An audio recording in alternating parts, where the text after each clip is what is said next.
సాక్షిగా పోరు. అవునా? నేను పెద్దదాన్ని చెప్తున్నాను, మర్యాదగా వెళ్తున్నావా నిలబట్టి గెట్టబట్టున్నావా? 101 మందిని కన్నా కూడా ఇంకా టిక్కు టిక్కు టిక్కు మంది తిరుగుతాడు. రంగనాచి మాటలు చాలించి వెళ్తున్నావా వెళ్ళలేవా? పోవో నా కుమారిని పిలిపించినా నేను పోయినా పోయినా నా కుమారిని పిలిపిస్తాను. కుమారా చూసేస్తానా?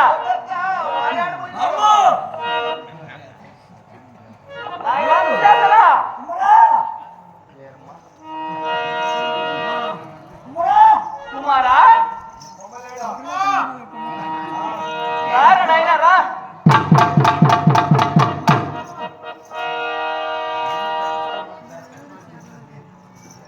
అవునే మందిరానికి రా, దారి చిన్నది అయిపోయిందిలే. ఎంతమందిని కన్నా కూడా ఎంత మట్టి అయిపోయింటుంది అనుకో, అంటే ఇంకా ఎరకట్టుగానే ఉంది. వంచకి పాంచాలిని అన్యాయించి మాట్లాడుతున్నది. అవును నాయనా.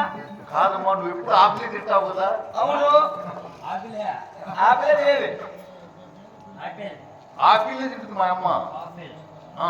కుమారా, అప్పుడు మీ అన్నగారు ఆజ్ఞ ఒక్కటే ఉన్నది, ఇప్పుడు నా ఆజ్ఞ కూడా తోడు చేసుకుని దాన్ని సిగబట్టి ఈడిస్తే ఏమే సిగబట్టి ఈడిస్తే చిత్ర సభ మండపం మండలం 6 మంది మళ్ళీ ఏడొచ్చు మేడం. అలాగే నాయనా, నువ్వు పో. అలాగే నువ్వు లోపలికి పో.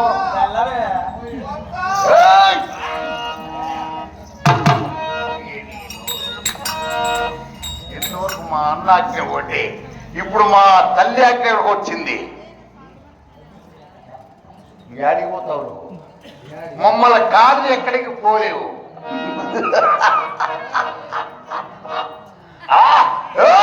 ఇక్కడ వచ్చి ఇంకి ఎక్కడ పోయాలి?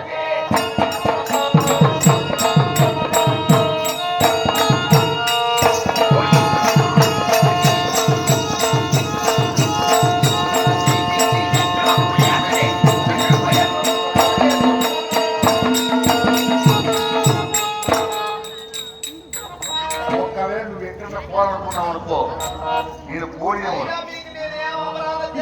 ఏం అపరాధం చేసిందా? ఏం అపరాధం చేసావు? మనం మాట్లాడుతున్నావు చూడన్నా, ఆడవాళ్ళు ఎంత గట్టిగా మాట్లాడతారో. ఏం అపరాధం తప్పించుకో, ఎన్ని మాటలు మాట్లాడుతుంది.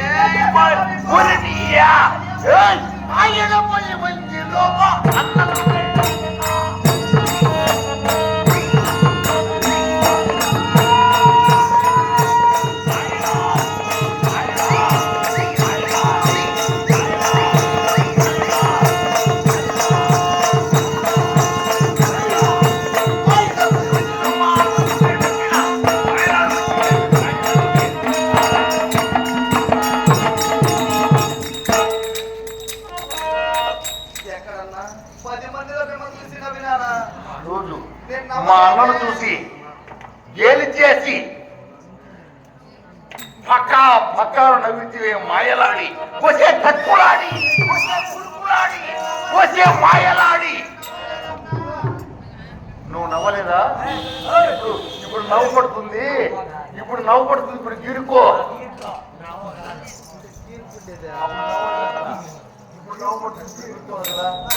ఏ పురంలో నవ్వినావా?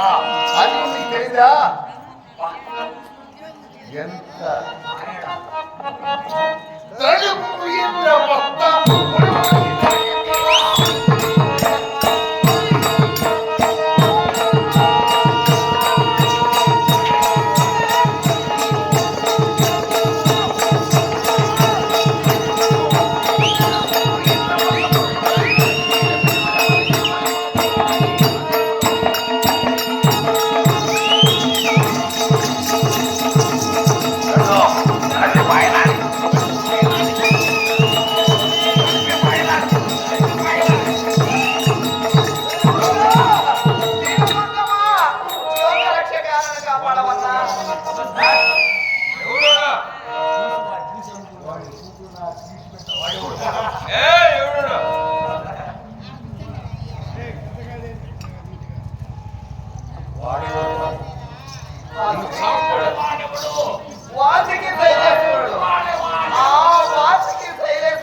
అతను అక్కడ ఒక క్షణం కూడా ఉండదు. మళ్ళీ రాగట్రా పోదాం రా. రావే మాయలాడి వచ్చే తక్కులాడి వచ్చే పురుషులాడి వచ్చే మాయలాడి వాటికి శైలేశ్వరుడు సాక్షిగా రాను రాను రాజాలను అంటే పోవడానికి నీ మాటి ఆడదాని కాదు మీసం పుట్టిన మగాన్ని. నువ్వు రానంటే నేను వదిలిపెట్టిపోతానా? నువ్వు సత్యన నీ శవాన్ని తీసుకొని మా అన్నగా పెడతాను కానీ నేను వదిలిపెట్టిపోతానే నీ మాయలాడి. అంతే. నువ్వు రానంటే నీ పోదానికి ఏమేమన్నా వచ్చింది ప్రతిగా అనుకున్నావా?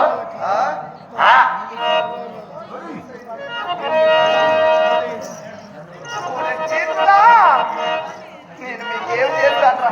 ఒరే ఒరే ఒరే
నీ బయట తిరిగి పట్టుకొని నీ బయట